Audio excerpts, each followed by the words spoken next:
Welcome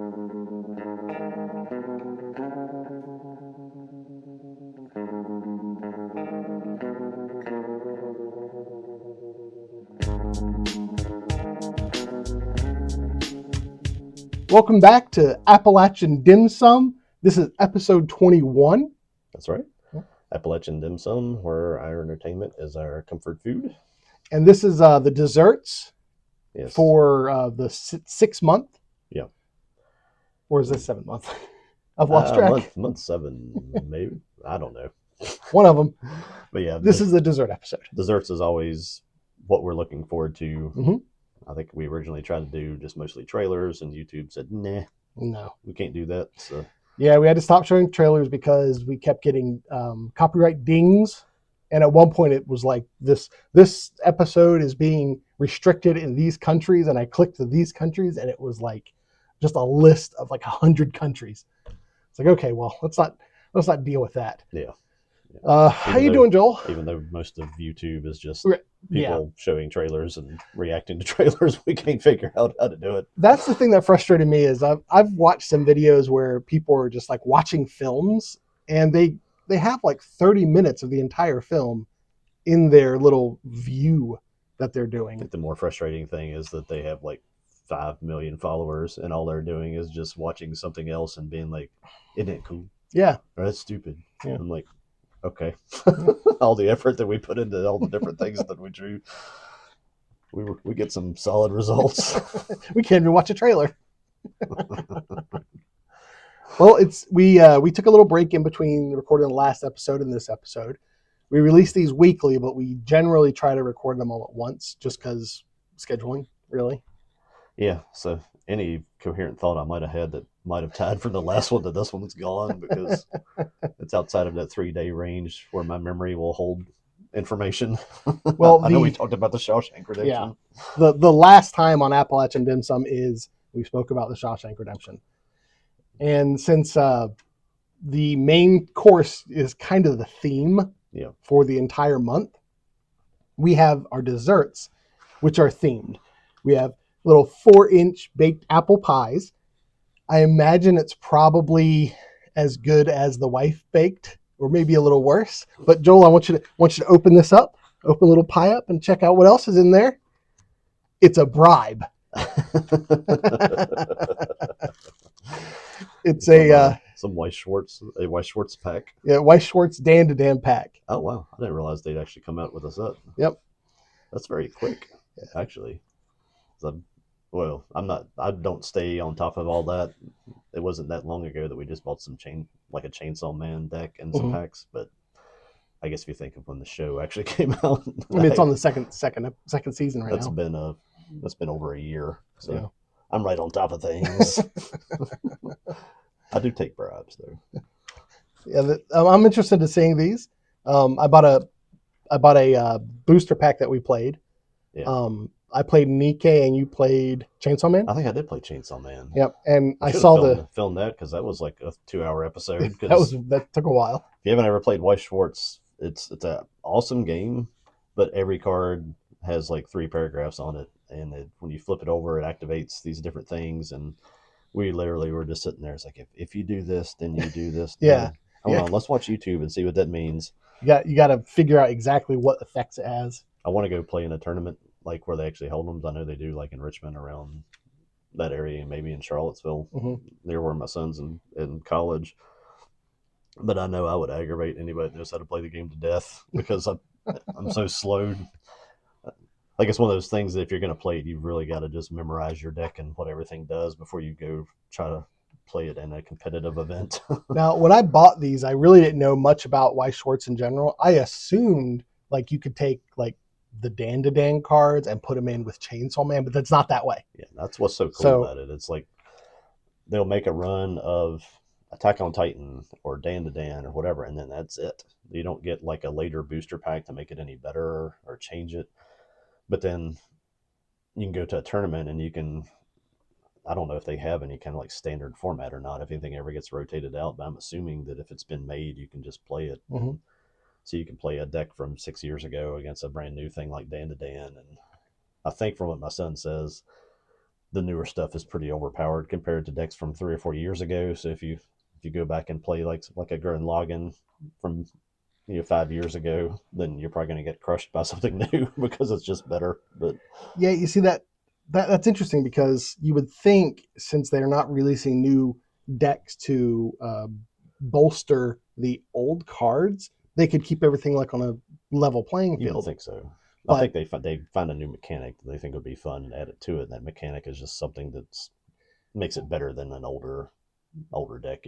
I think you also have company wise thinking as a company here, they have to release decks that are more powerful because there are people who will play Wise Schwartz. Like the reason I even bought the Nikkei deck is because I like the Nikkei game. I'd never even heard of that. But like the Chainsaw Man, be like, hey, someone's a fan of Chainsaw Man, someone's a fan of Danijel. Yeah.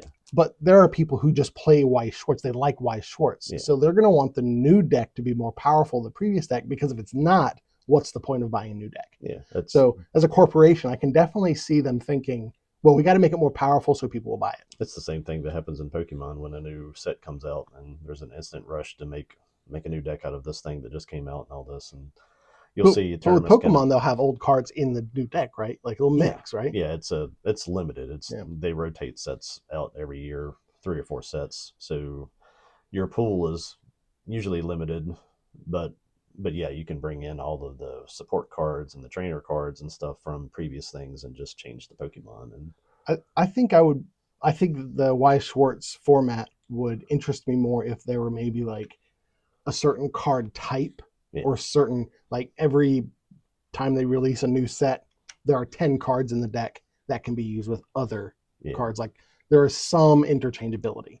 I guess that's maybe what makes it unique, though, is that if you want to play Attack on Titan, you're going to play the Attack on Titan cards against Dan-to-Dan. Mm-hmm. And that is kind of a cool idea to have anime properties fighting each other. Yeah. I like the concept of it. It's just very complicated. They could have made the game a little simpler.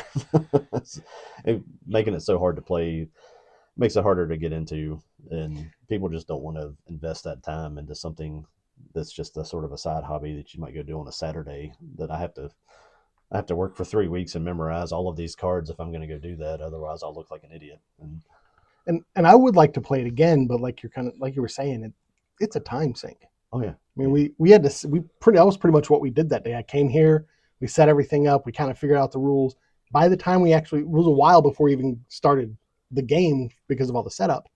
And then the game took forever because we were looking at the cards, trying to figure out what they were. You've never played Pokemon at all, right? No, this was literally the first time I had ever played any card game that wasn't just the standard 52 card deck. And the time it took us to play that match that day, I could have taught you how to play Pokemon, and we could have played 4 or 5 matches. Okay. At least, maybe more than that, depending on what we played. So maybe this wasn't the best one to be my first.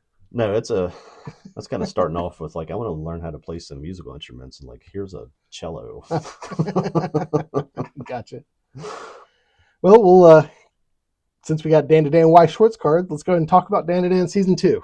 Yeah. Have you watched any of this yet? Aside from the film we saw? Just the film. Okay. I've been, whatever you want to call it, hovering over several things, like the Alien thing that's just being released. Ooh, when is that? When is that being released? It's on, but it's only 1 episode of it. Oh, okay. Dan-to-Dan is now, 4 or 5 episodes I've got the list here. Okay. Right now, it's August 13th is when we're recording this. It is... Tomorrow is episode 7. That's not deep enough for me. No, because it's about halfway through. Dan-to-Dan is very good at leaving you on some cliffhanging type scenarios in those series, because they usually are little mini arcs between 3 or 4 episodes to cover this, then 3 or 4 to move on to the next thing. You could say this about most anime, I think, but Dan-to-Dan is very bingeable. Yeah, very bingeable. Yeah, no, and I'm not one to binge. I'm like usually with a TV show, if it's a hour-long show, 45 minutes an hour, I'm like, well, 1 episode, I'm out. Or if it's a half-hour show, 2, maybe 3 episodes, I'm out. But I think I told you I've been watching Dororo. Yeah, we spoke about that on a previous episode. Yeah. I watched an episode of that last night, and I really do watch like one of those maybe a week, maybe every 2 weeks, depending on the schedule. Yeah. Because they are very, I don't know if pensive is the right word, but something that I like to kind of like let whatever, settle and consume it, just sort of think about it. And they're becoming, as it advances as a series, it's becoming more that way with each episode. So I'm fine like just watching one every once in a while, because they really are, they're pretty strong standalone episodes. And they're, I don't like to even use the word emotional because that just sounds sissy. but they're very emotionally driven stories, Right. and there are nice ones to kind of watch and then just kind of let it sink in and kind of settle a little bit before you go watch something else. And Dan to Dan's completely the opposite. It's like, well, that was crazy, I want to watch another one. Bombastic is definitely a word I would use to describe Dan to Dan. The only why I've got a mental block on that lady, the ballerina Silky lady, the long haired Silky. That little arc in there was the only time I had to stop that series, because that went from crazy alien granny fights to just an emotional bomb they dropped on you with that whole series about the mom and the daughter. And I paused for a couple days after that one when I was watching it, because it was just like, wow. I was like, where was the warning on that? I still say that there should be like, this episode may contain violence, blah blah blah. It's like there should be like, this episode is going to crush your soul and make you question whether or not you want to continue on in this place. This episode may contain existential crisis. Yeah, Dororo does sound really good. It sounds, at least from what you've spoken about it, it reminds me of Mushishi. Yeah, I'd looked that up. That was another anime that you recommended to me, and that was very good. And that was also one of those like, watch one and I'll wait a little bit to watch. Never figured out. We were watching Mushishi from Netflix when we had it, and then I bought a collection of it, and they're not the same thing. I don't know if there were different runs of it.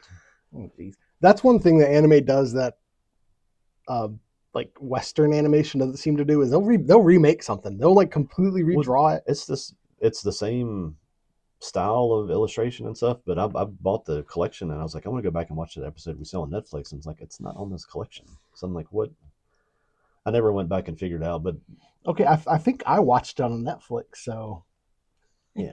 So I don't know what I watched versus what you watched. I don't know either. I've never tried to dive into it and figure out if there was an order to watch it in, how much of it there is, but it doesn't seem like it really matters, because they really are much like Dororo, very standalone-ish kind of stories. Probably more so than Dororo, because Dororo is kind of advancing. I don't have the names in front of me, but the samurai that has all the prosthetics is, getting limbs back and abilities back as they go and kind of progressing. Mushishi was completely, here's a little thing going on in this village, here's a little thing going on at the seaside, and this guy that can sort of tame upset spirits shows up and helps people kind of work it out. Yeah, Dororo sounds a little more like it builds, like there's a narrative that goes through. Yeah. Mushishi was just, it's cool. I need to come back to that and just maybe try to figure out where to start and just start that over again. It's I always said it was like a almost like a meditation anime. Like the music was just really calming.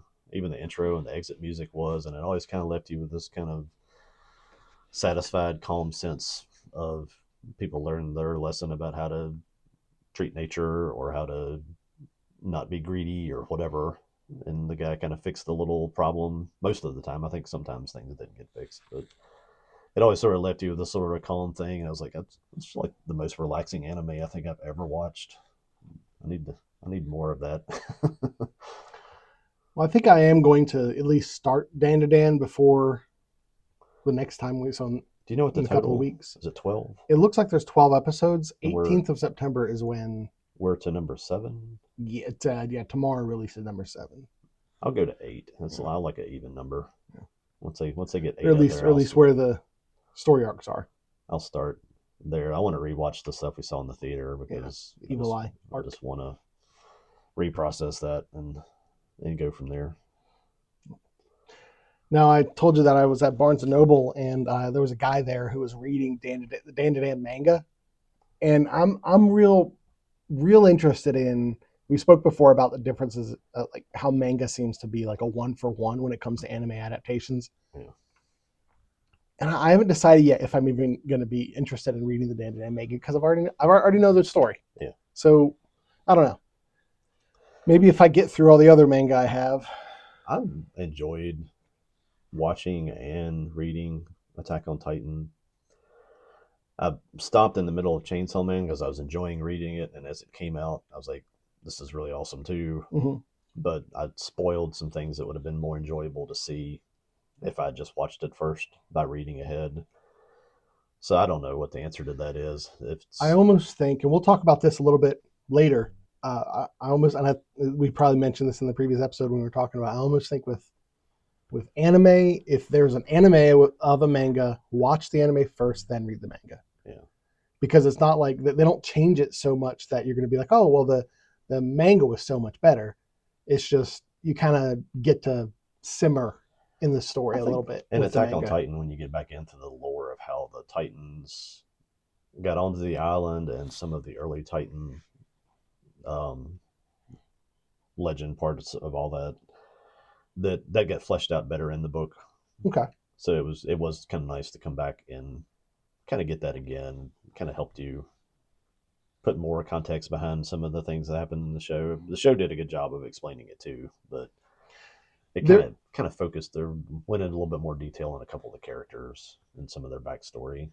there are some manga, and I don't, and this would be interesting to make a list of this, but there are some manga like Berserk is specifically what I'm thinking of, where the anime is essentially like an introduction to the manga. Yeah, Like if you watch the anime, which is what I did, I got the Berserk anime, loved it. I was like, well, I want to read this, and then the the manga just goes way. It's like way past. It's just so much more.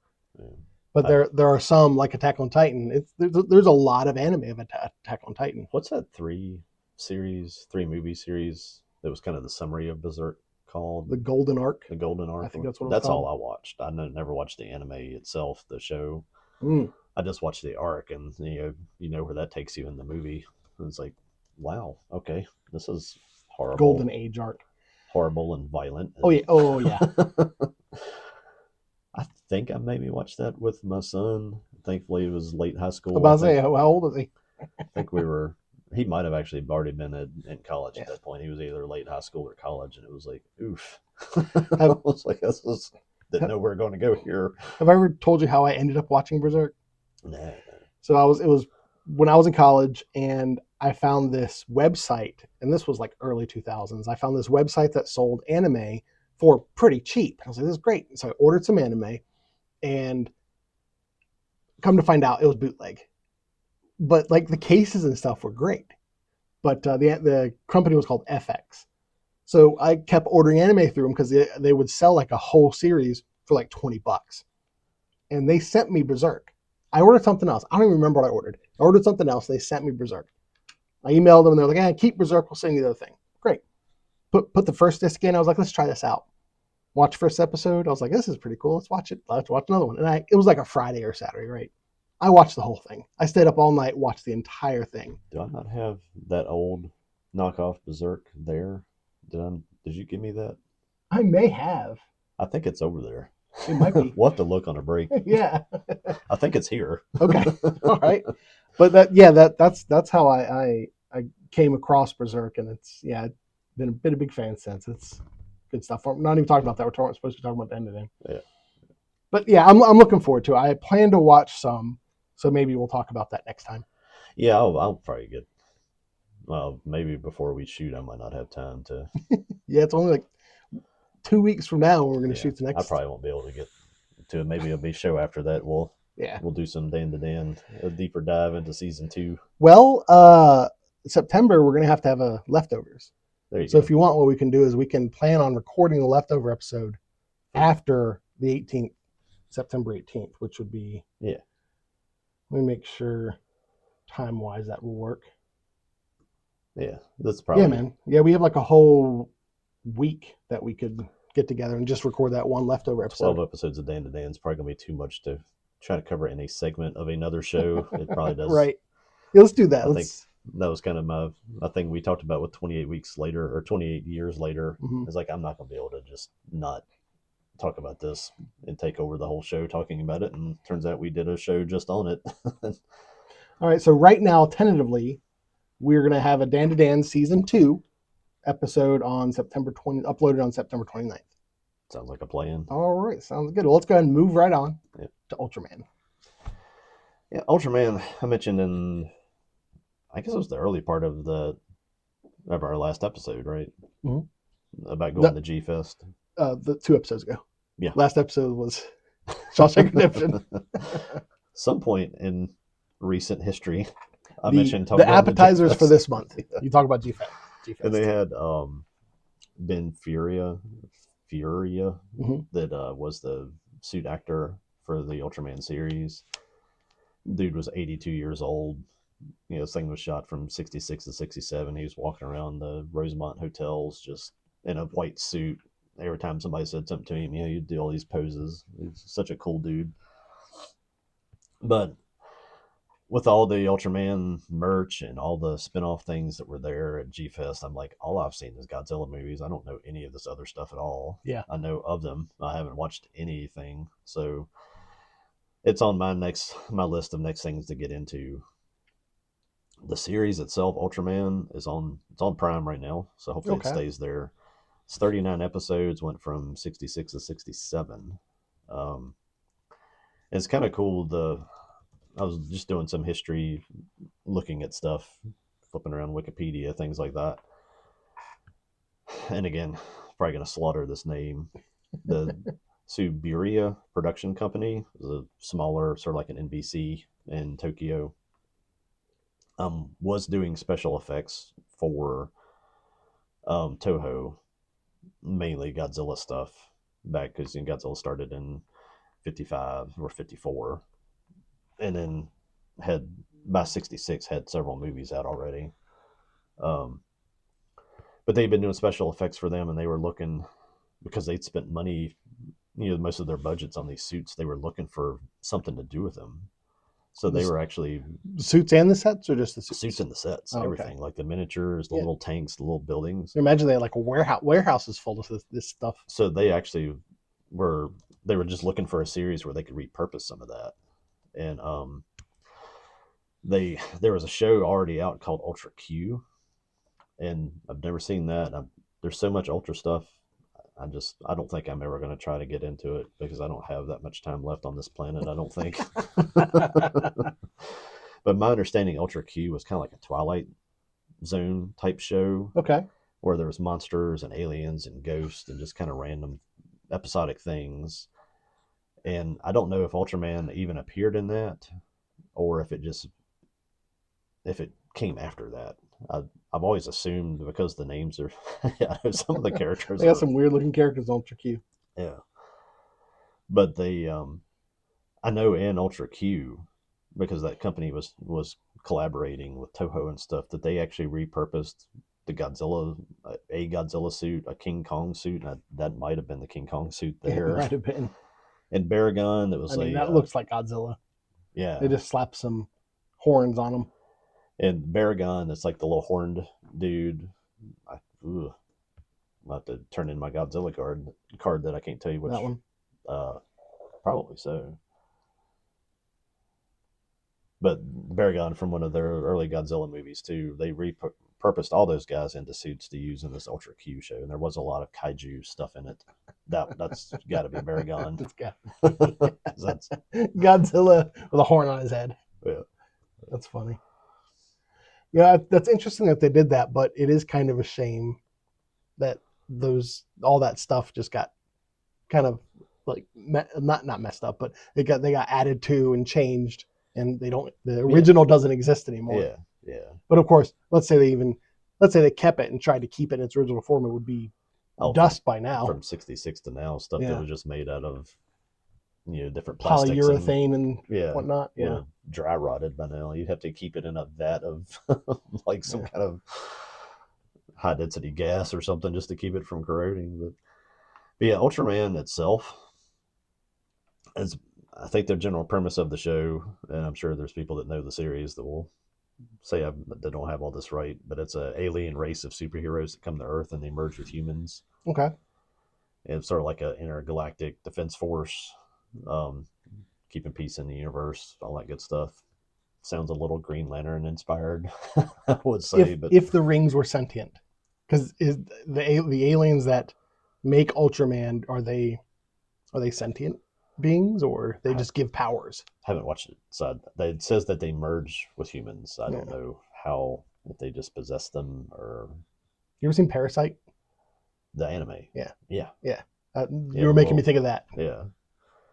Yeah, I have no idea how it'll happen. I'm trying to go into it completely, like not reading up on it, just because I just want to enjoy it. Just like Yeah. first time that you see it.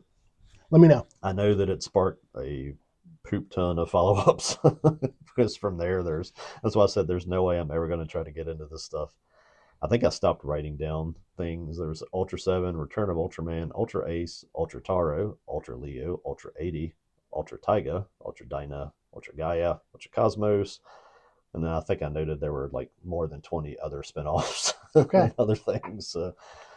But the, like I said, I want to watch the original, and then maybe from there it'd be easy to kind of, once you kind of consume that universe, you can go through and pick out some of these other things and watch them and at least know what it's at least based on. Mm-hmm. The I also had noted that Gamera, the big turtle, I think we talked about that briefly. Yeah. Came out in 1965, was an attempt to compete with Toho's Godzilla. That Ultraman just kind of fell right into that craze that was kind of starting. Because Gamera was made in 65, they made this series in 66. And it was sort of a kaiju craze that I guess got started at the time, but it was kind of welcomed. I think I don't think like the Toho people were against the Ultraman people and vice versa. It was just that it was bringing all this new fan base into this new genre of stuff that kind of sounds to me like what our Marvel thing started out as, from 2010 to 2016 or whatever, Right. where superhero stuff just exploded and you couldn't really do any wrong for a while until they started doing lots of wrong. And I think in the 60s with some of the Godzilla movies, you got into some of the storylines were sort of environmental warning type things, but I don't think it ever got into the identity politics and all the virtue signaling stuff that just turned Marvel into just a slog that nobody wanted to watch anymore. People are liking Fantastic Four. Yeah. But it's not going to even recover the money that they spent on it. I think it's just that I think they've burned enough people, and it's so expensive to make these movies at this point that it's almost they're going to have to figure out how to redo that whole genre. I understand that the Fantastic Four was a good kind of almost like an Incredibles kind of good family movie. Yeah, the Incredibles was like the Fantastic Four in general. So, but I think they're so expensive to make these things that they're just not going to get that theater turnout like they did for the Avengers. Right.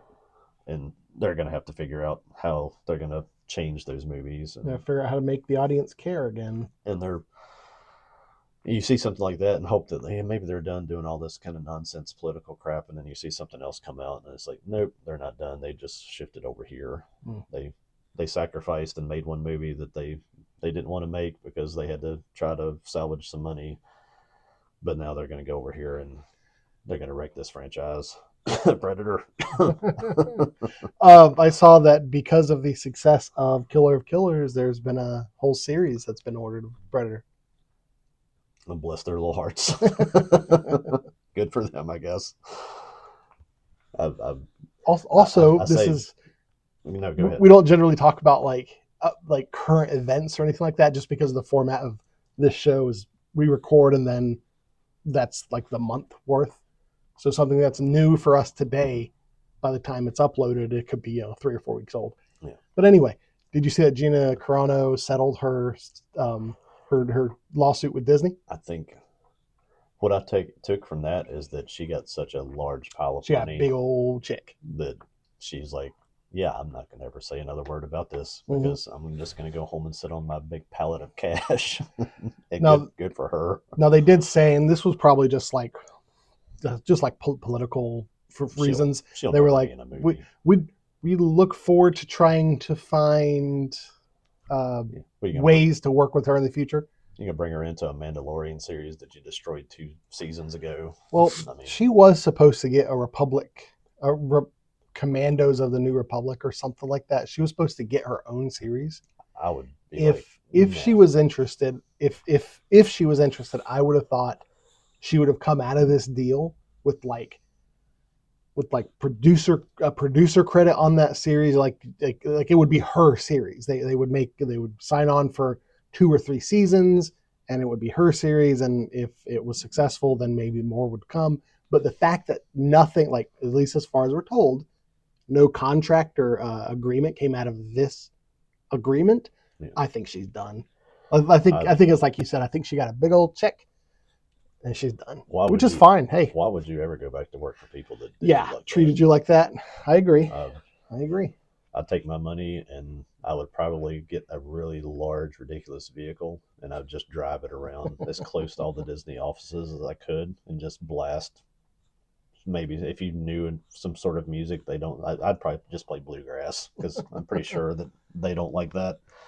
And just being a Hummer on 48-inch wheels with a blinking light on top of it, just riding around their parking lot like, hey guys, how are y'all? I think she's probably going to be happy to never have to think about Disney again ever in her life.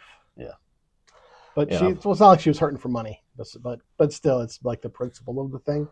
And we're all very curious about what did Disney not want out? Because clearly there was stuff that they didn't want public. I guarantee the lists of things that we'll give you this money as long as you don't say this, don't say this, don't talk about this. The orders that she probably had to sign to not disclose anything about all it was probably pretty huge. And I'd take the money and be like, we'll be told in a few years there were no Disney emails. Yeah, nah. So back to Ultraman. I remember seeing my only exposure to Ultraman was back in the early 90s, watching Sci-Fi Channel, and I was watching stuff like Land of the Lost is where I saw the turtle. Yeah. So it was like that was on during that time. I never watched a whole episode. I might watch a couple scenes, go to commercial, I'd flip to something else. Yeah. So I'm familiar with the format, obviously, but I never really knew much about the character himself. I've been in this 3 weeks period of having to go to a show, come back, hustle around, get ready for the next show, and go back to a show. So I haven't had time to sit down and turn on something like that where I can just kind of let it run while I'm just doing little things. Do you know if Ultraman himself is is he the same character throughout the entire series? I have no idea. Okay. Well, the Japanese seem to be. Ben Furia is the guy who was sort of the face there at the show. Mm-hmm. And all I've looked up was enough to find out that I know he was the original suit guy. I don't know if that character changes from Ultraman as just like a normal guy that goes through the series and it turns into Ultraman, or how. I don't know anything about it. I'm kind of looking forward to just jumping into it and seeing something from the 60s that I get to watch like it's a brand new show. I think if I were to go back with a series like Ultraman and watch something, I would probably go toward Guyver. Just because I saw that in the 90s. I saw the Guyver film that was made in the early 90s. I thought I remember there being a film. I didn't know there was a series too. I'm pretty sure it's an animated series. Oh. Let me look. Okay. Yeah, because it wasn't it was an American movie, but it's not an American property. But it was it's like a alien kind of thing, or yeah, it's like an alien power suit. Let's see. I just remember seeing that name, but I don't have a. Well, I was always under the impression there was an anime. Maybe I was wrong. The Bio Boosted Armor. See, that was in 2005. Okay. Well, I know Netflix on Ultraman, they just did a new. No, 1989 to 1992. Didn't Netflix just do a Shin Ultraman series or something? They may have. So there's Netflix Ultraman. There's a ton of stuff. But like I said, I know that a lot of it's going to reference things from the original, and I like to get the original down before I start seeing other versions of it. That sounds like one of those series you're gonna have to get a list from somewhere else to kind of follow. Yeah, with all the other things, some of these Ultra Leo Taiga things, some of them were standalone movies, some of them were little short series and stuff like that. So it looks like Ultraman Rising That looks like CG. Yeah. And then there's Ultraman. My old man eyes can't read that subtitle there. I know somebody did. Might not have been on Netflix. They did like a Shin Ultraman, and again, I don't even know if that was a movie or a series, but that was pretty close follow up to when they did Godzilla back in, was that 2014 or no 16? It was a film in 2022. Yeah, there's a lot of stuff. Man, you got a lot of media. Yeah, I think do the series and then maybe catch some of the more recent stuff and then go back, and I'm sure most of these little standalone movies that came out of the 80s and stuff like that are going to be like a Power Rangers episode or something. Probably not. That's what I always kind of equated it with, and I wasn't real big on the Power Rangers most because I was more Ninja Turtles, and I was like, Power Rangers is a ripoff, but little did I know. All right. Well, another thing I'm looking forward to doing is playing more Dune. I have played a unreasonable amount of this game. There's actually an update today, and so like yesterday I spent a few hours getting materials to make rockets because they're changing the materials you need to make rockets, so it's going to be harder to make rockets. So I made like 5,000 rockets. I don't really use rockets because I don't do PvP, but I might need them someday.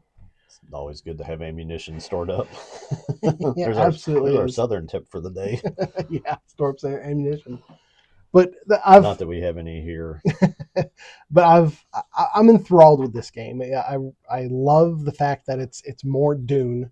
I'm overlooking a lot of the things that I think might be lore inaccurate. I'm actually at the, I guess, end game since the last time I spoke about it, and I promise not to speak about this every time, but since last time I spoke about it, I've gone into the deep desert, which is like the PvP area, and it's got to be 10 times the size of the main area of the game. It's just a huge desert, and it's in this grid pattern. And in order to get the materials that I need, because there's materials you need to make end game equipment, okay, and you have to go like, I'm talking like 20 minutes. You got to fly like 20 minutes to get to where these materials are, and they're very sparse. So I fly 20 minutes into this PvP area and get materials, fly around. You see spice blows, because the spice is a byproduct of sandworms. Yeah. And so you see spice blows in the distance, and so well, there are probably going to be people over there, so I'll go this way so I don't have to deal with them. And every time I see another player in another ornithopter flying near, I pucker up. I'm like, oh man, is this going to be, because the ornithopters, you can equip them with rockets, which is why you have the rockets, or storage. You can't have storage and rockets. Okay.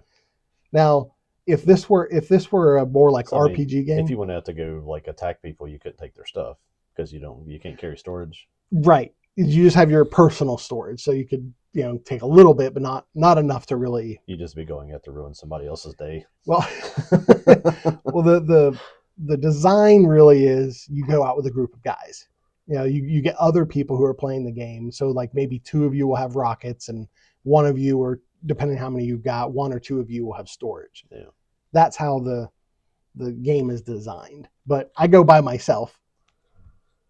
But it's been a blast. I'm going to play more. Into the open desert, I'm just picturing just like straight sand. I guess that they have some ruins and caves and things where you can actually little rock outcroppings and stuff. Yeah. I'll say otherwise it'd be like it sounds like a fighting the British battle where you all just line up across from each other and just first rank fire.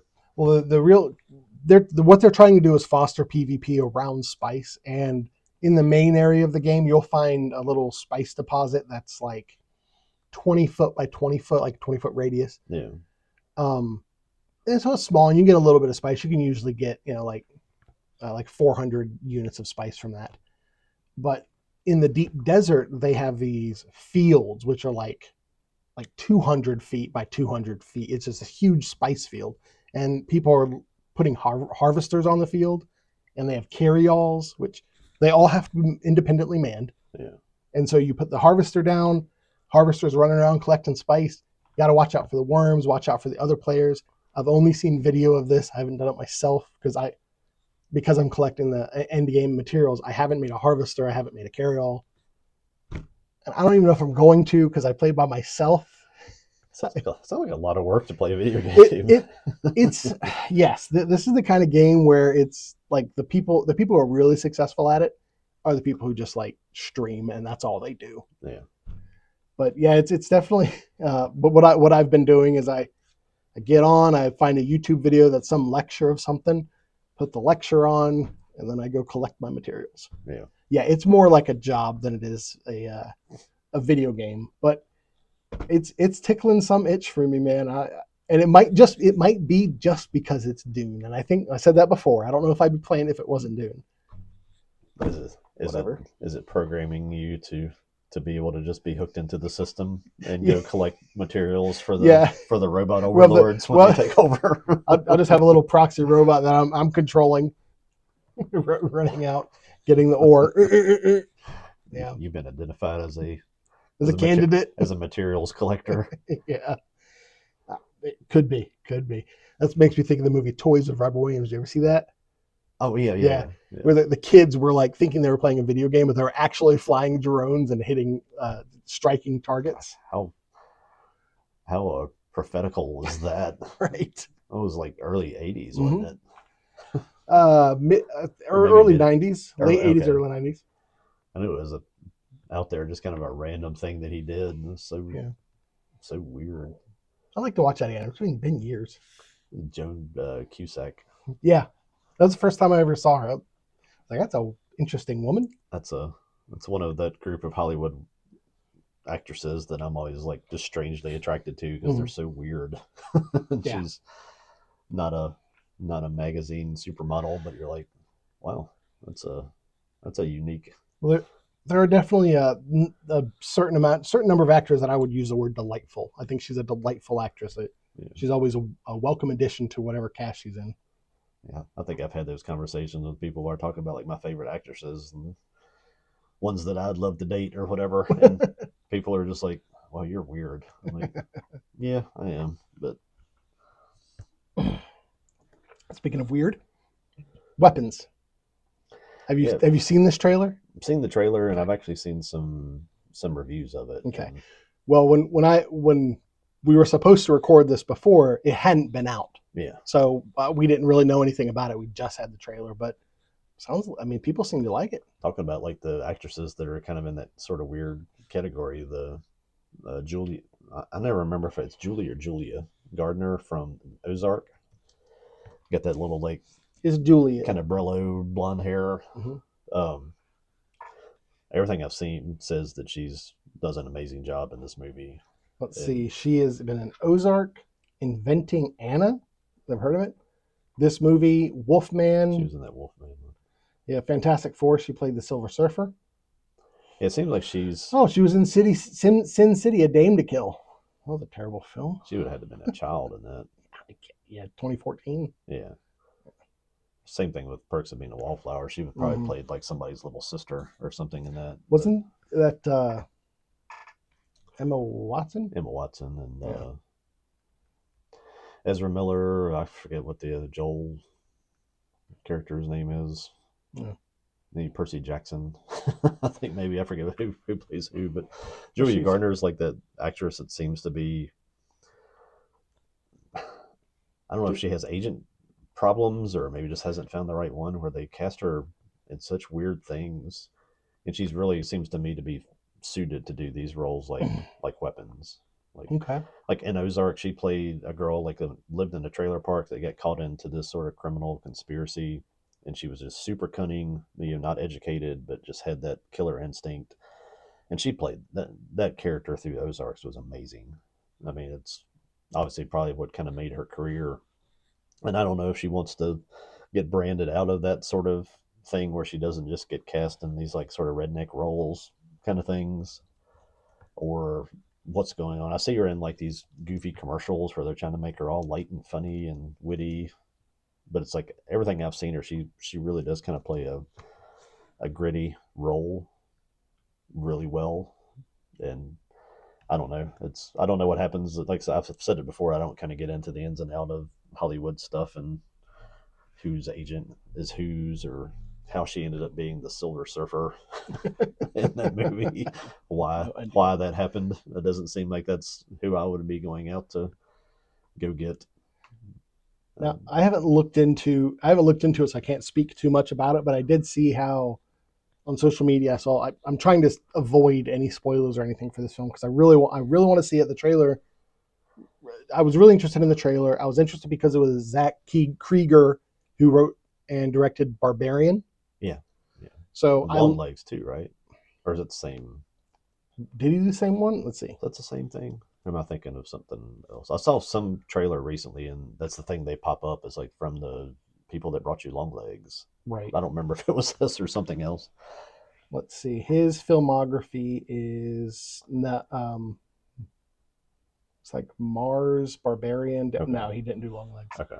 I saw that too, but I forget what it. Like there was a trailer that was like from the people who brought you Long Legs. Maybe watched that yesterday. That's how well my memory works. But apparently they had to. I don't know why. Like I said, I didn't look into this, but they had to recast like almost all the principal actors, and Pedro Pascal was supposed to be in Weapons, and he had a scheduling conflict. Not surprising. He had like 4 movies out in this past couple of months. Yeah. I don't have anything personal against the dude. I don't get it. I've never seen anything where I'm like, wow, he was awesome in that. It's just like, well, he was Pedro Pascal in that. The Unbearable Weight of Massive Talent. He did great in that. He really did. Have you seen it yet? No. As a Nick Cage fan, I'm surprised you haven't seen it. I like Nick Cage, and I think I haven't watched it because it's like I just don't care about that dude, and I don't. If the movie's just about him showing us how joyful he is to be around, I'm like, I don't care, man. It's almost a parody, like the kind of character he played. It wasn't so serious, so that I thought that really kind of saved the film. And Nick Cage is playing a parody of himself, so it really, I recommend it. I think you'd like it. I've got a list of newer Nick Cage things that I need to get through, and I guess I just need to put that on there and watch something before and after it in case I need the palate cleanse after I do that. But I think the thing I thought about the Zach Krieger, like I said, I'm looking forward to Weapons, but because of Barbarian, we've spoken about Barbarian before outside of this. Yeah. And the thing that I thought most about Barbarian is I really like the first half. Yeah. Then when you find out exactly what's going on, the film just falls. I think it's definitely a target maybe for an episode at some point. I could probably roll off a bunch of these right now if you give me a minute to try to dig into my brain. Of all these, like, kind of, it seems like horror is usually the genre that start off just amazing, and you're like, where has this director been, or why wasn't this story made sooner? And then you get to like the last third of the movie and you're like, what happened? It's like, did you get tired? Or did you run out of ideas? Or did you not even have an end for it when you started making this thing? Or I think a lot of times they have like a really good like concept, but they don't know how to explain the concept. The first film I remember feeling that way about was 13 Ghosts. You ever see that? That's been a while. Oh yeah, with I don't remember the was actor's Catherine name. Zeta-Jones maybe, or 13 Ghost cast. Matthew Lillard, the guy who played in Shannon Elizabeth. Oh, okay. That's Lillard's the dude from. He played Shaggy from the first Screams. Yeah, from the first Scream, he played Shaggy in the Scooby-Doo films. Also, Tony Shalhoub. Oh yeah. I love that guy. That guy's great. Was he originally like in Wings? Wings, yeah. Yeah. Yeah, I loved Wings. Wings is great. Yeah. The Monk series that he's in is fantastic too. But anyway, yeah, when I remember watching that film, and there was like a point, an exact scene where it just, after that, it sucks. I think that the one that got me, and I'm pretty sure I watched this at work back when Redbox was a thing, was I was really excited because I didn't see it in the theater about the Cure for Wellness. And I was like, wow, that just looks like such an intense movie. And like through the first like half of it, you're just like, this is freaking crazy. And then it gets to the end and it's like, with the eels and stuff. And the guy that's like has like the face from like V where he's Mhm. peeling it off and he's like half lizard person or something, and you're like, what? It's like, what? How do we get from all the just weird, uncomfortable, creepy stuff to like a battle in the eel room with Lizard Man? I was like, this is like a bad like '80s like Marvel spinoff like movie or something.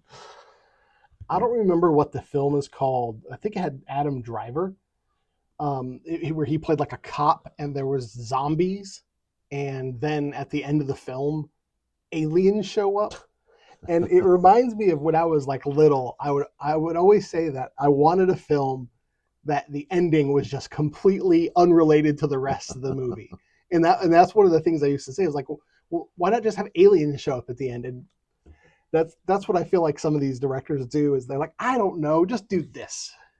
Just this is what it was. Not in the same category at all. I always go back to the end of Blazing Saddles, where at the end they just have a fight that breaks out into like every studio in Hollywood, and Right. they're chasing each other through the dining hall and having like a food fight, and end up in a movie theater, and you're like, it's like, was this supposed to be a comment on something, or is like where you just really like, I don't know what to do with this. Let's just do this, you know. The Dead Don't Die is the film I'm talking about, with Adam Driver, Bill Murray, Tilda Swinton, Steve Buscemi, That's more recent, Danny right? Glover. Yes, it's very recent. Yeah. Yeah. I remember seeing that, and it was just in that sort of window of things. Like there was another, there was like a werewolf movie that came out, and they tried to kind of be comedy ish with it. Yeah, it's definitely a comedy. And what was that thing called? I don't know. To me, there was I think it was like a couple Saturday Night Live actors or something in it. And I don't know. It was just painful to sit through. It was not funny. It wasn't a horror movie. It was just like, bleh. Yeah, Dead Don't Die was in 2019, and I don't know if Shaun of the Dead began it, but I feel like there's a genre of film that I would put Shaun of the Dead in, where it's like an irreverent comedy horror. Yeah. And yeah, The Dead Don't Die would definitely be in there. Yeah, they did a couple things. There were like little kid zombie movies, like the Boy Scouts Guide to the Apocalypse or something, and there's another one with like Frodo, what's his name, Elijah Wood, where like the kids get it from like a chicken nugget or something, and really? they all hold up in a school and fight them. Those were just kind of grasping at trying to be that same kind of comedy like a Shaun of the Dead, but just not that level of funny. And you got to wonder with a lot of these movies, how are they recouping their costs? I don't know. That might get into a whole other conversation. Let's not go there. I was gonna say in Hollywood, probably buying and selling children, but let's see. The other thing I wanted to mention about the Weapons film is really unrelated, but it is Zach Krieger has been given the license to the Resident Evil franchise. Yeah, that's interesting. Through the weird path those movies have been, I don't even know what to even expect anybody to try with the Resident Evil franchise at this point. Well, he did say that he's not going to retell the video game story, because like the last Resident Evil film that came out, I think it was called Raccoon City. Like they kind of tried to retell the first game story. They just tried. Don't worry about it. It's not great. They tried to recast everybody and just retell it.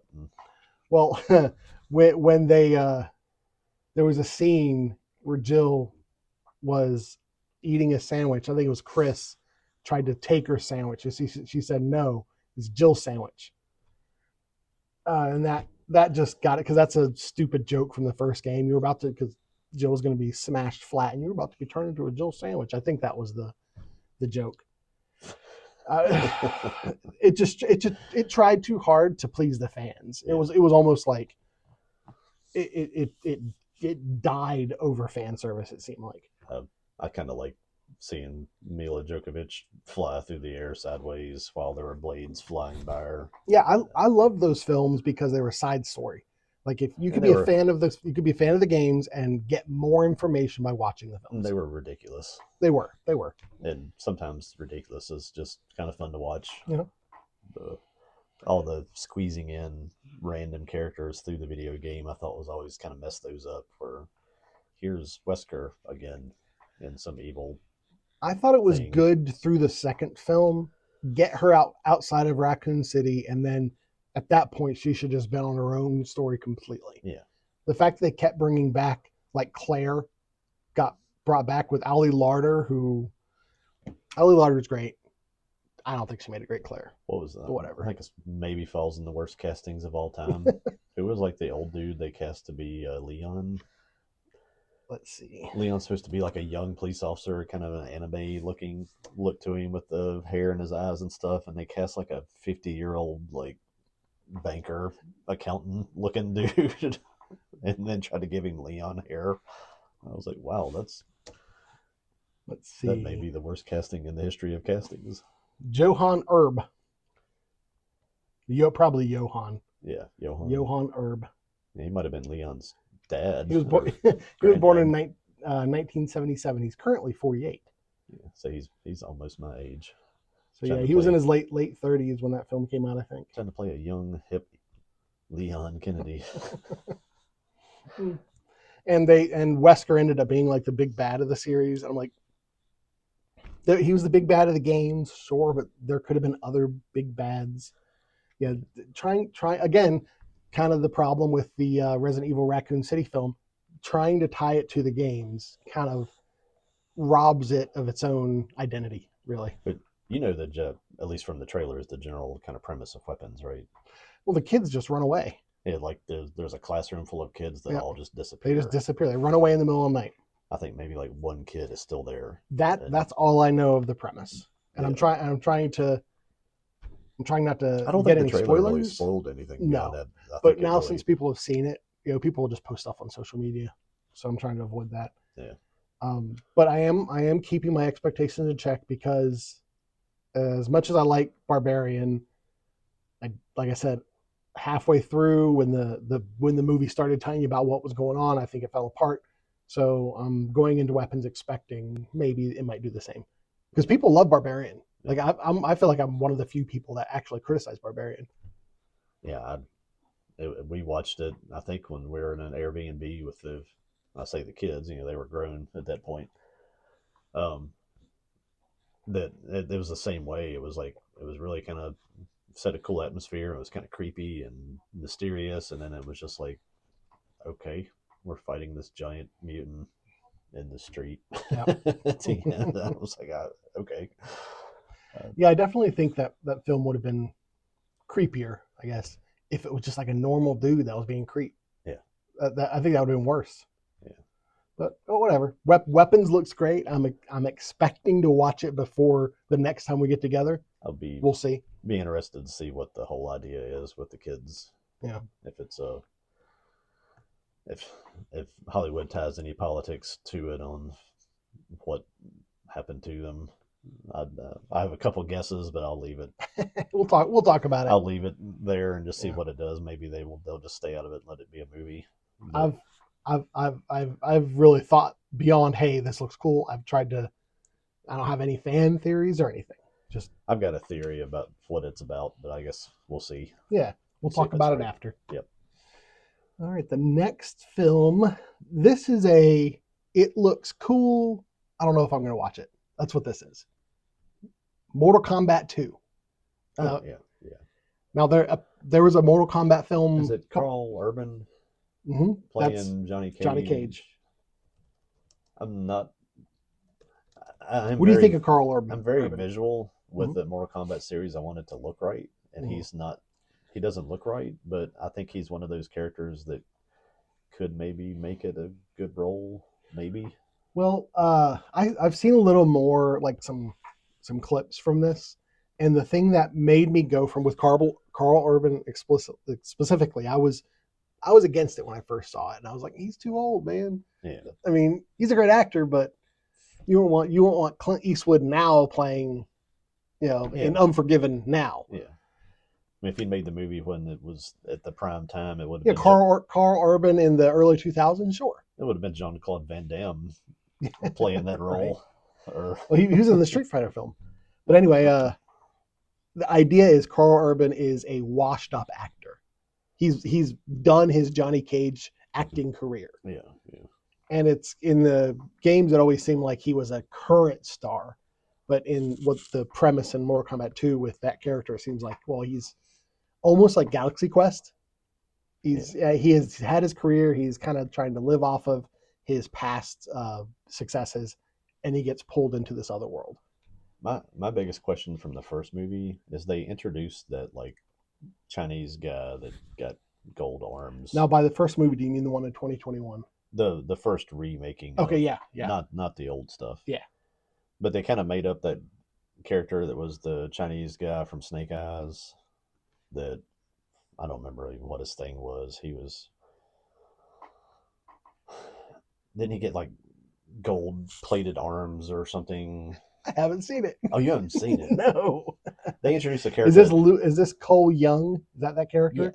Because that's why I didn't watch that, is because it seemed like the main character was a new character. Yeah, I think it was like they introduced him new to the series. And when I watched the trailer for the sequel, it's like I didn't see him in it at all. It's like, so did you burn that whole movie making up this character and you're not even going to carry him into the second movie?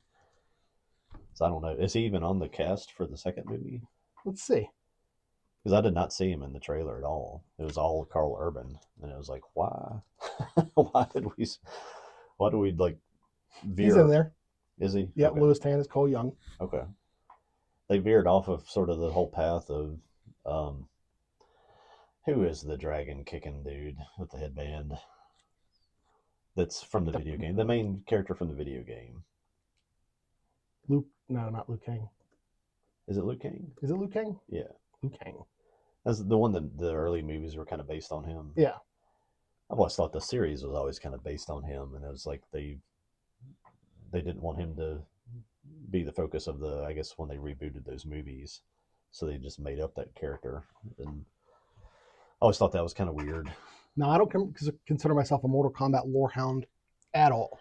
I don't know if there's that much lore to have. It's just you'd be surprised at how nitpicky people get. Oh yeah. Well, you don't know this, whatever. I played the video game a bit when I was a kid. I saw the movies in the 90s. I played like some of the more recent games, and when this character faces this character a little bit, they'll be like, I'm gonna get you back for what you did to my great aunt. And you're like, okay. It's like, I don't care what happened to your relative. Now, really, the only other thing I'm aware about in this film is actress Tati Gabrielle is playing Jade, and people are upset because she's bald, and Jade isn't a bald character.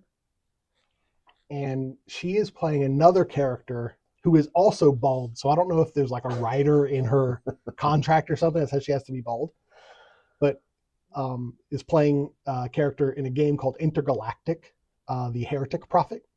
And this is from the people who made The Last of Us.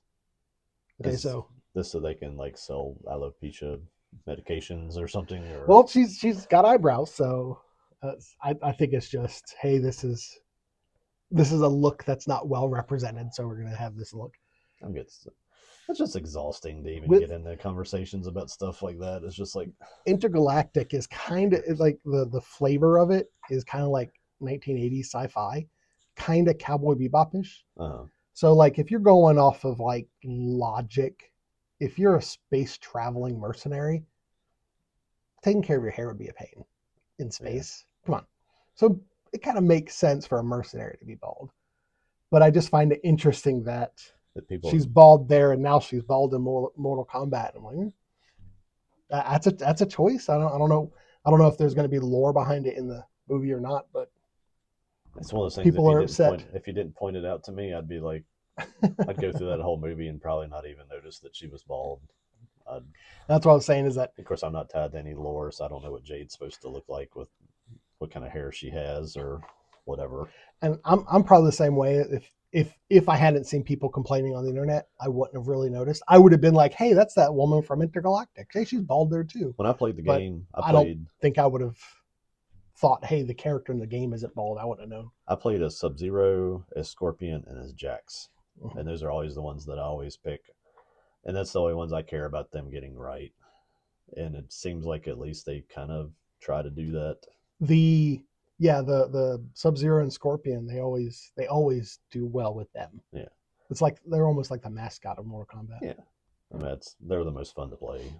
You want to get a good get over here at some point when you play it, and I just like Jax because he literally just grab people and just stand there and just like beat them, and you're like, okay, somebody that fights like I do. That would be me if you inserted me into a kung fu tournament. It's like, I'm going to chase you around, and either I'm going to grab you and knock you unconscious, or you're going to kick me in the head, and knock me out. Did you enjoy the first Mortal Kombat film? The reboot thing. Yeah. I watched it. I think. Hmm. It seemed like maybe I had texted you that it was on, or maybe I was watching it. I was You watching might it have. in a hotel while I was at a show, and I was like, "It's pretty good." And I don't go back and think fondly of it. It was like everything else. It was watchable. Yeah. Kind of forgettable. It's not anything I'm going to go spend money on and put on my shelves because I don't care about the franchise that much. You know, Right. it's Yeah. And to me, that makes for a better movie. Probably watching experience with that when it comes out is I can just go watch it, and if it's put together well and makes sense and has good action, I'll be like, I got my $14 out of that. Yeah, so sometimes you enjoy films more the less you know about the series. Like being a fan of something sometimes ruins stuff. I think we said it when we were talking about Superman. I enjoyed Yeah. Superman because I don't care about anything that's happened Right. prior to this. It was a good movie. It had a few things that were I didn't quite understand why they were doing them, but I started enjoying things more when I stopped imposing what I thought. Like, well, this character does this in the past, so you should adhere to that. When I stopped doing that and be like, you know what, this is a different version. The character that was in the past, that character still exists. This new thing doesn't affect the old thing. It's separate. I have franchises that are sacred-ish to me. I only say that word to be they're not anywhere near sacred as the things that are actually sacred to me. Well, like Godzilla is kind of a good example of that, is because they're like each Godzilla is a different Godzilla. Yeah. I love the Godzilla stuff. Like I said, we've talked about the 28 series. Mm-hmm. Was kind of very particular in my reaction to that because I had expectations on those. Avatar: The Last Airbender, one of my favorite things that I've ever seen, and I was watching them keep trying to change that lore and reboot it. It just makes me just angry on levels it's hard to put to put to words. And if they ever came back and did some of the other things that I really like Symbiotic Titan, things like that, I would be hypercritical of that. And I almost hope they don't, because I know exactly there's no way they would probably keep from trying to swap around characters or do something with characters like that. I recently heard that they were going to be rebooting SWAT Cats. Do you remember that at all? I remember seeing commercial. I think I saw commercials for the toys, and it was just like we had 2 channels, so it was like I don't even know what this is. The premise is it's an anthropomorphic. Thought I could get that out without messing up. Couldn't. Animals. So like DuckTales and stuff. They're animals who walk around talking, and there are a couple of junkyard cats. And they've taken all the stuff they get from the junkyard, and they've built equipment like Batman, and they fight crime. That's the premise. And I loved it as a kid. I think it was hitting that window of like the tail end of when I was still watching like cartoons, like when DuckTales and things like were coming out. I was like, I was still wanting. You're a little older. Still wanting to catch like He-Man and G.I. Joe, and they started making She-Ra, and they stopped making G.I. Joe stuff, and I was like, I guess I'm done watching cartoons now. But like when I heard they're rebooting SWAT Cats, I'm like, leave it alone. It's fine. Yeah. You don't need to make another one. Yeah. It just leave it. Yeah, there's not very many things I can see them rebooting at this point that I would probably be happy with. They're just, and I mean, kind of along the lines of what we're talking about right now. There's a 35th anniversary of Teenage Mutant Ninja Turtles coming out, of the film that you have not seen. Oh, it's a re-release. It's a re-release. Is that the trailer that they're showing on YouTube? Yeah. It's just okay. Yep. I thought there was a new movie coming out. I was going to say something to you about it because I hadn't had time to process that thought. But I saw a trailer I think yesterday when I was flipping around YouTube that had a Ninja Turtle, and I was like, wow, maybe there's a new movie coming. But so it's being released from August 15th, August 21st. So soon. Yeah, so by the time we actually post this video, it'll be currently in theaters. I'm absolutely going to see this. I did not see this in the theater when it first came out. I only first saw it on VHS. So I definitely want to see this in the theater. Is this?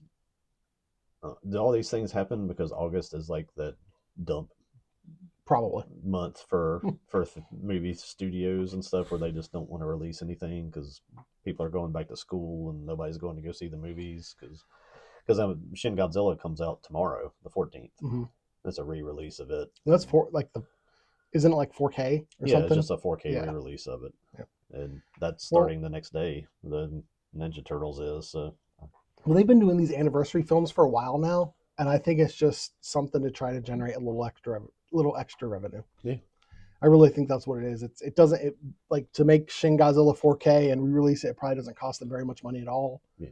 Re-releasing this is probably, I mean, negligible is the amount of money it's going to cost them, and they'll probably make a few $1 million. So hey, why not? If you do it, what's the date? You said this is the 15th through the 15th through the 21st. Yeah, so what, 6 days? Yeah. Doing it on a limited thing like that too does kind of create a little bit of demand. You got to go see it if you want to see it. And I told you I had the Regal Unlimited at one point, where if you pay like $20 a month, you can see all the movies you want. But like these re-release films and like the Ghibli films, like they called them Fathom events or Phantom events or something like that. Phantom, I think. They weren't included. They weren't included in that. And it's a jip. the instance that made me stop with the Regal Unlimited was I went to go see Fifth Element because they were re-releasing it for like the 30th anniversary. Yeah. Or 25th anniversary. And I went up and I was like, I want to see Fifth Element. And they're like, great, that'll be like $15. I'm like, well, I've got unlimited. Well, it's not included. And I walked out. I was so mad. I was like, I'm not going to see it then. I regret that. I would love to have seen Fifth Element in the theater again. I did see that in the theater back in the day. So I'm definitely seeing this. Just the fact that they can sell you an $8 popcorn and a $6 drink, you'd think would be like, yeah, you can see the movie for free. Yeah. But my assumption is it's a contractual thing. That's probably really all it is.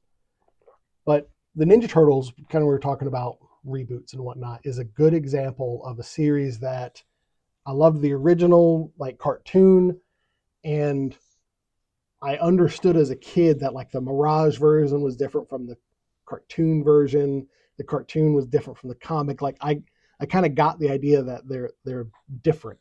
Yeah. So I've always been very open to the different iterations of the Ninja Turtles. Now the Mutant Mayhem Ninja Turtles that exist right now, like the Seth Rogen Ninja Turtles that he's got out, I haven't watched any of those. Not because it's Seth Rogen. Interestingly enough, not because it's Seth Rogen. Just because it looks like it's something for children. Yeah. I'm just not interested, which is fine. It's fine to have like a new version of the Ninja Turtles for kids. Because Ninja Turtles is for kids in general. So. I said that when we were talking about the whole appearance of Crypto in the Superman movie, and kind of like, did that need to be there? What was your thoughts on him being there? And that was kind of what I said about that, and kind of thing about any of these reboot stuff is they need to do more things to attract children to the franchises, because the whole collectible toys thing, I don't think is going to carry on beyond our age people. That if you don't start creating a new group of people that are going to be fans to follow some of this stuff, so that when they get to be this age, they want to be like, I want to show my kids this. Well, the modern toy box is Fortnite.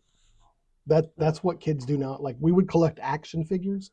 Kids today collect digital action figures. Yeah. They collect costumes for characters. And that, I mean, okay, that's fine. Yeah. It's fine until that little cloud that all that stuff's on goes bankrupt and shuts down and all goes away. You're like, well, so much for that. Yeah.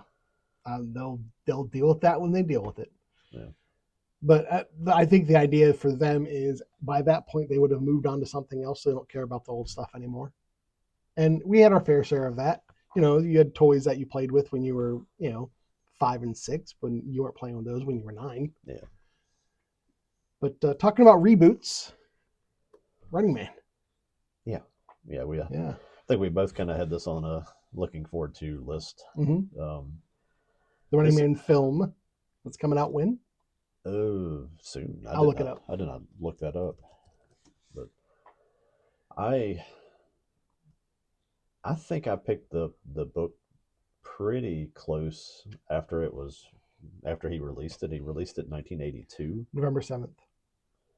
Okay. Oh, the original book? Yeah. Okay. You said the movies come out November 7th. Yeah. Yeah, I think the book came out in 1982. Okay.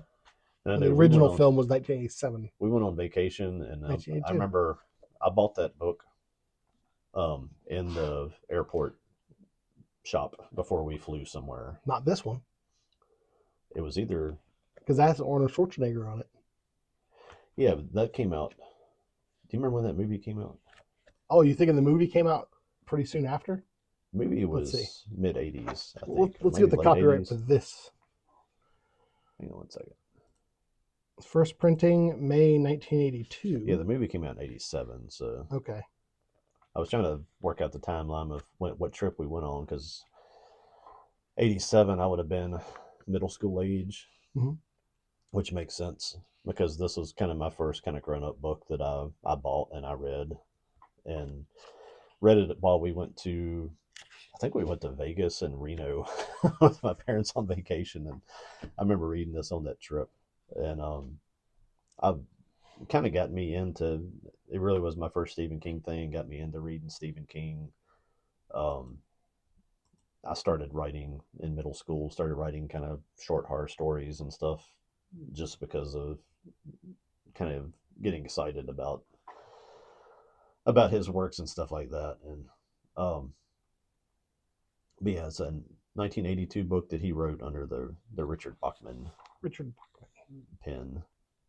And I think we may have seen that movie before I read this, because I know that was a really popular thing among kids, with all the fighting the crazy characters like Sub-Zero and the lightning guy. I can't remember. Yeah, they definitely had it was very very different powers. It was a very video game-ish movie. Yeah.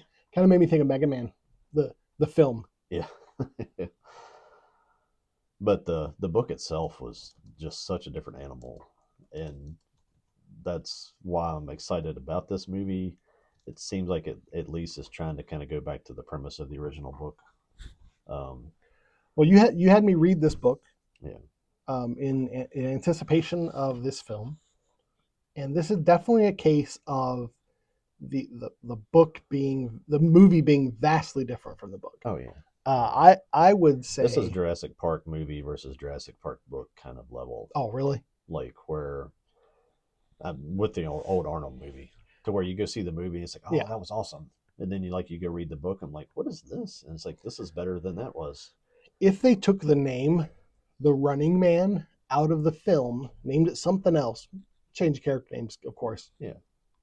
I don't think I would have.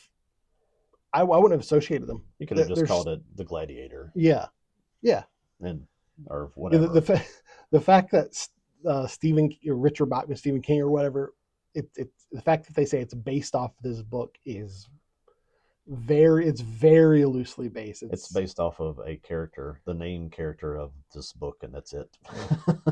There's multiple characters that are in both. And I wouldn't even say the core concept. Yeah, I mean, we're going to try not to spoil the novel because it might spoil the upcoming film, right? I think this little bit that I kind of scratched down is pretty spoiler free, but it does give you an idea of how different of a concept it is. Is that I don't remember from reading the book, because again, I read it probably in 35 years ago, maybe in 88. Yeah.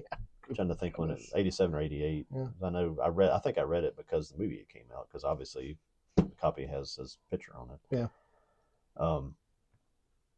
But I don't remember exactly from the book exactly why he needed money. I think in the trailer they're portraying it as the daughter.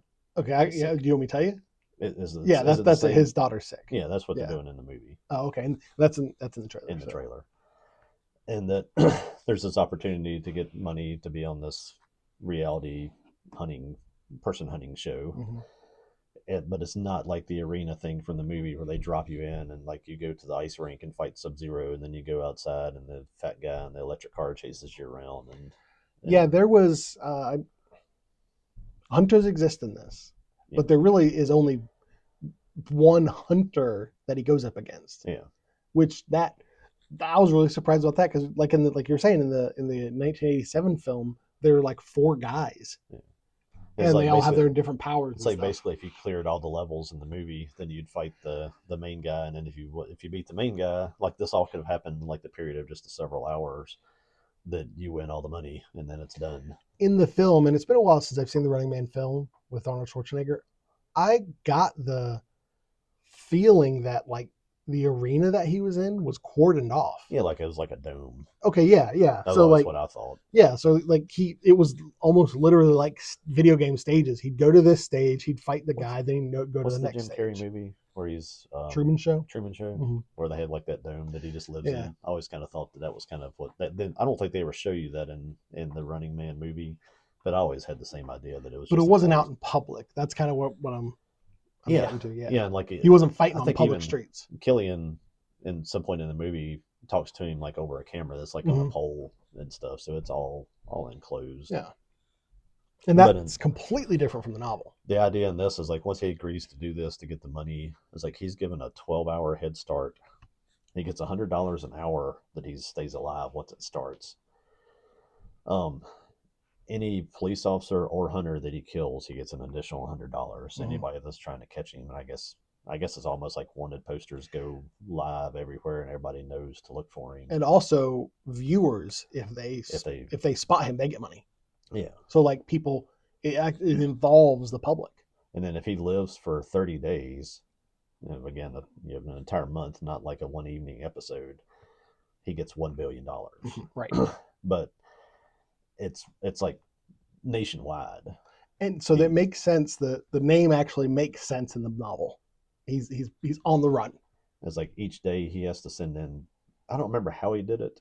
I don't remember that details from that long in the ago. novel. He has to send in 2 video messages and mail them. He had a camcorder, and he was mailing them. I always thought, I'm trying to remember back to that, it's like the mail takes like 5 days to get there. So how did they ever work that out? Because it was all supposed to be default. My father-in-law loves Stephen King, but one of the things he says that Stephen King is really bad with like how things function, logistics. Like he complains like in the Dark Tower at one point the gunslinger is going over a rickety bridge holding a wheelchair. Yeah, he's like that wouldn't work. So it's that kind of stuff. So like the mail. That's what I was taking 5 days. Like that doesn't work. They said that like if I guess maybe once they had to verify that. Didn't you always have to have a newspaper when he made the video to show the like date? What day it was? Yeah. And then but then that because he was mailing stuff every time, they could track where at least he was. Yeah, and at one point he started like employing other people and getting other people to help him to mail. Yeah. And he goes, I know it goes from like New York to Boston and to New Hampshire and to Maine, and so it's really a multi-state sort of chase with the thing, and it kind of looks like the movie is maybe doing that. Yeah. Yeah. If it kind of stays with that and goes the way the book does and where the book goes, it should be an awesome movie. Now I think who are they getting to play? Like Glenn Powell is playing Ben Richards. Okay. The Twister Maverick kind of. I guess the first thing I saw him in was in the Top Gun Maverick. Yeah. But he's kind of been in a lot of stuff since then. Now, reading the novel, I found this interesting because a lot of times when you see a movie and then you read the book, you envision the movie. I did not, like, at all. I did not envision the film at all while I was reading this. I didn't have any view. It seems like he does a pretty decent description of Ben Richards in this. Mm-hmm. I had like an image in my head. But it's like 6'2", kind of lanky. It's been so long ago, I just don't remember what it was. I was not imagining a Glenn Powell. The actor that really kind of came into my mind while I was reading it was Clive Owen. I think Clive Owen would have made a fantastic Ben Richards. Oh my goodness. Vince Vaughn. Vince Vaughn, okay. That was I could have seen that. Well, at the time you worked. Yeah. But that's the actor that kind of fits that. That kind of guy. Do you ever see the Vince Vaughn prison movie? No. Oh my goodness! But I can't remember what that's called. It's like the fight in cell block or something. It's so. I could really see that because Vince Vaughn has an unassuming quality about him that but he seems like he could be dangerous. Oh, you And should that's see this. that's You should see the prison movie he's in. that's definitely It's how they wanted Ben to be portrayed. That's definitely how they wanted Ben to be portrayed. They wanted him to be like, you underestimate this man. Glenn Powell, to me, especially the way he looks in the trailer, is too pretty. Yeah. You know, you're talking about like a blue collar guy that's just like, I've got to get money for my daughter, and if you get in my way, I'm gonna mess you up. Vince Vaughn, I think that's pretty good. But I've been impressed with the other stuff Powell's been in. Mhm. He looks to me like somebody I'd like to punch because he's such a pretty boy, but but he's a good actor. So I hope that he'll be good. There was some other casting stuff in this that made me much more excited about it. You say you never watched any of the Fear of the Walking Dead, or did you? No. Coleman Domingo plays like this constant good guy, bad guy. He's tries to be a good guy, but he's always double crossing them in Fear of the Walking Dead, and it kind of gets to the point you get tired of it. But originally, he's an awesome character in that show. If the show would just had stopped sooner and they'd just stopped trying to milk it, he's in it playing the game show host, I think, which is different than the movie because Killian was the game show host and the corporate guy. And they are actually two different people. I love the casting of him. Josh Brolin as Killian. You just don't see anything that Josh Brolin really does poorly. So yeah. I think he's at this point. I think he's one of those actors that kind of elevates the. If he's in it, it's going to elevate the whole project. It seems like it should be solid with him there too. If you go across the rest of the casting, I'm just sort of, man, I hope they just don't screw this up because they basically race and gender swap every other character in the movie. Well, I mean, Killian himself. Killian's black in the book. Is he? Yeah. I don't remember racial dynamics of any. I just read it. So. Yeah. I did not remember that Killian was a black guy in the book.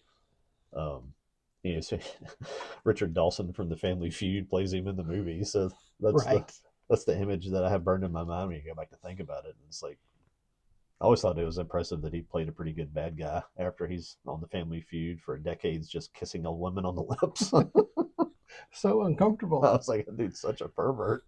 Now, when we were talking about this before we started filming, Laughlin, the character Laughlin is going to be in the new film. Was in the old film. Doesn't exist in the book. I could not remember that he wasn't in the book, but he's Yaphet Kotto, you know, the black guy from the first Alien movie. Mm-hmm. He's the guy that kind of leads the underground resistance. Well, played by Katie O'Brien now. Now it's played by Katy O'Brien. Katy. Is that Katie or Katy? Is that I can't tell anymore looking at people. Is that a Hispanic lady? Might be. She's something. She's from Indianapolis. She's Indianapolis. But yeah, I guess I'm holding out hopes that they'll kind of adhere to the story and the races and the characters of people just won't be that big of a factor. I think maybe they're gonna try to stay more true to the novel while trying to appease those who love the original film. I can't even remember. We were talking about the character Bradley because it was more fresh in your memory. I couldn't even remember these names. Being played by Michael Cera in this movie, it's like that's such a weird. No, well, it says Elton on IMDb. Okay. So we'll see who he's actually playing. Are they going to portray him as twins or something? Maybe. Well, we'll find out, won't we? Yeah. I hope it's one of those movies that's kind of like Superman just was, where I watched the whole movie and I never thought twice about who was playing what character. It was a fun movie, and whether or not they were cast correctly or not it didn't matter to me in that. And probably good enough. Probably thankful that it's been since the late '80s since I read this that I just don't have it in my mind, because then there'll be less to be upset over, because I just can't remember some of the things. A lot of the things we were talking about before we started shooting, I'm like, man, I don't even remember that. So. I really think, kind of just looking over the cast, I think they are going to be going more off the book, because it looks like they don't have like the four hunters, the four Mega Men type hunters, where it's like Yeah. An electric guy. I know, like in the, I think in the trailer, there's like been somebody like open a door and see him, and they just come out of the room and just like start shooting at him. Yeah. So it's just like people that see him on TV or they see him on their whatever. I'm sure he was not writing it for it to be on your internet phone at the time that he Right. wrote it, but whatever device people have in the movie to keep up with stuff that he, I think like in there like a little drone that spots him through a window and is showing him live like where he is somewhere in the trailer. Hmm. So like he's just trying to get through a building or something, and Yeah. they're like, "Oh, he's here!" And everybody, he's right here. Um, That dynamic is really cool to where you can't rest for a moment because you sit down and all of a sudden you're just looking at a drone that's just telling the world where you are. And I like that. I'm really surprised after when I was reading the novel, I was struck with the fact that they haven't really done a Running Man reality show. Yeah, you don't have to kill him, Yeah, but like yeah, just like find them. hide and seek. Yeah, essentially. Just do a hide and seek. And that I think that would be an interesting premise for a show. Did note something here. I kind of forgot all about it because we've been talking about it before we started shooting. This was produced by or directed by Edgar Wright, Oh, and okay. I didn't know that. he did all of the Scott Pilgrim, right? yeah, uh, did Scott Pilgrim, and he also did all of the Simon Pegg stuff like Shaun of the Dead. Oh yeah, okay. I guess Baby Driver. did Baby Driver, Hot Fuzz, World's End, Scott Pilgrim, Last Night in Soho. So again, I think I was talking about that with something Man, else. the Last Night in Soho seemed to be a really big departure for him. It seemed like anyway. Yeah, It was weird. yeah, that was another one. I think I was in a hotel, and I think it was like one of those hotels that gave you access to like HBO Max or something. Okay, yeah. And I was like, I think I texted you one night, and I was like, I've got HBO Max like free. Is there something that I should watch while I have this? And I think that was what you told me to watch, and I watched it, and it was like, wow, It was interesting. that was interesting for sure. But yeah, this is kind of goes into that category of like the guy has a good track record with movies, so that you hope that he's not willing to just burn that on some kind of nonsense. So hopefully Well, it's a fun movie. And one of the criticisms I put on Marvel is a lot of times it seems like they'll get a director who's had like one thing that was kind of popular, and then they give him this like they force him into their this mold. awesome franchise, this well-known character, and they're like, well, you have to make a Marvel movie. Yeah, They're not going to let them play in there. And he has enough cachet as a director. I don't think he's going to be forced to do something he doesn't want to. So yeah. so I'm expecting good things, especially with his mixed with like social media and modern technology and all that. Yeah. His style I think will go pretty like this it's almost like a commercialized style that he has with a lot of his films with the visuals.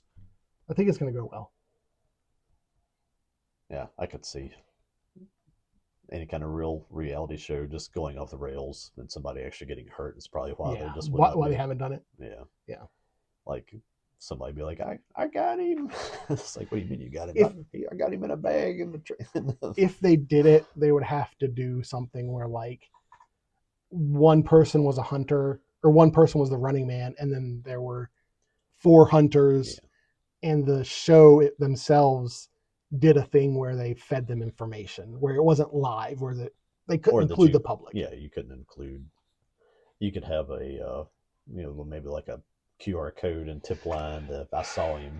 Yeah. But well, I was thinking it could be something like this week he's in Cincinnati and we've hidden something in Cincinnati and go find it. Yeah. That sort of thing instead of find the person. Because you're right.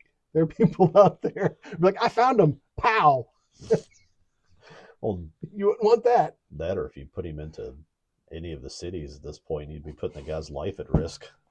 Right. Walk down the street and just get gunned down by a 13-year-old and be like, oops. Slipping some poo, falling a fentanyl addict. But anyway, it's November 7th is when Running Man comes out. So I was thinking there's a lot of trailers for that right now. I'm surprised it's still that far down the road. Yeah. I don't like to see them come after you with trailers that early because it really does kind of fatigue you before the movie gets here. Like Superman, there was just so much Superman before it ever got here. It was like, man. Well, I was really surprised when I looked at how when it's going to come out, that it's that far off, because I feel like I saw that. Well, the trailer came out last month. Yeah. So I mean, you're like 4 months in between. Yeah. That's a long time. Yes, it is. But I'm glad you had to read the novel. I think it set again. my expectations, because I've never been a big fan of the film. I always thought it seemed like a weird. Arnold Schwarzenegger did not make a good Ben Richards. It's an Arnold Schwarzenegger movie. It's just right. It is, yes. If you watch anything that's Arnold Schwarzenegger and expect anything, he's not even married. He's not even married. Yeah. I mean, we're going to talk a little bit about the film in the next episode. But yeah, we'll talk about the Running Man 1987 film in the next. It's only 219 pages, so it's a quick read. It's a quick. I did want to say this. Okay, Stephen King, he has earned his reputation. Like, he's popular for a reason. He's a master at his craft. Clearly, I literally nothing I could say that would be of any use to him. But the chapter headings I thought was brilliant. Yeah, where they're it's counting. minus 69 and counting, minus 68 and counting. It counts down from 100. That really, talk about keeping the reader at a good pace. Yeah. And I remember thinking while I was reading it, it seemed like I was getting toward the end, and I was like, there's still 30 chapters left. But there are chapters that are like 4 lines later on in the book. It's great. It's if I think anything, if I could say there's anything I would love to see from the book to the film, is if they could incorporate that somehow. Yeah. I think that'd be great. That you just keep flashing that up as you go, and it keeps kind of like 24, that show 24. Yeah.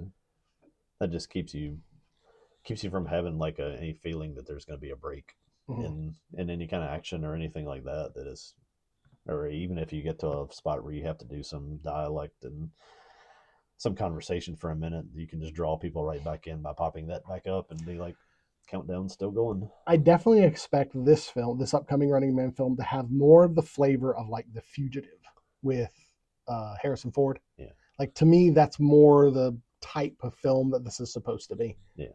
And of course it's going to have, because it's a game show, people will be thinking of like the Hunger Games and stuff like that. Yeah. But a lot of really good prophetic foresight from Stephen King in this film, but both with reality TV. I thought that was pretty good. And also, a lot of times when people make dystopian films, dystopian stories in general, they make up a bunch of technology. Yeah. And he didn't. And this takes place in 2025. I was like, that's cool. Yeah. Reading it was supposed to take place. Yeah. And aside from he didn't know about smartphones. They still use the mail a lot, that kind of stuff. Yeah. Aside from that, the stuff that no one called, he wasn't making up a whole bunch of like think of how like Back to the Future, when they went to the future, they made up all these new technologies that never came to pass. There wasn't anything like that. So there wasn't any weird technology that made it to where I couldn't visualize this actually happening today. I think even the trailer, isn't there like some scenes where he's like kind of doing a selfie video? Oh yeah, I'm sure they have throughout. I'm sure it's all like on social media. That may very well be the mailing in the video. But yeah, he just you have to live stream yourself. You have to stream yourself once every morning and show where you are or something. Yeah, I'm looking forward to it more after I read the novel, because, like I said, I didn't really care for the 1987 film. It was an Arnold Schwarzenegger movie, but I am looking forward to this film because of I know more about what it's going to be more about what it's going to be about. There you go. Food riot in progress. That's the first words that always come to my head every time I think about the movie. All right. Well, that's it for this episode. Yeah. Yep. For our desserts, we're gonna go eat our apple pie, because I thought that would go well with the coffee. Yeah. Coffee and apple pie. That sounds good to me. Our next episode is going to be Coffee Service, where we're going to talk about Stephen King films that aren't horror. Yeah. It's really what we're going to talk about. Yeah, just following up on the fact that we've talked about Shawshank Redemption. The Running Man. Yeah, The Running Man. Definitely not a horror thing. Kind of different breed of movie than the than Shawshank, but interesting that he writes some pretty out there horror things, and then he does some things that turn into like Stand By Me or Yeah. Shawshank Redemption. Yeah. So, all right. Well, it's been fun. Yeah. I'll see you on the next episode, Joel. See you next time. And bye.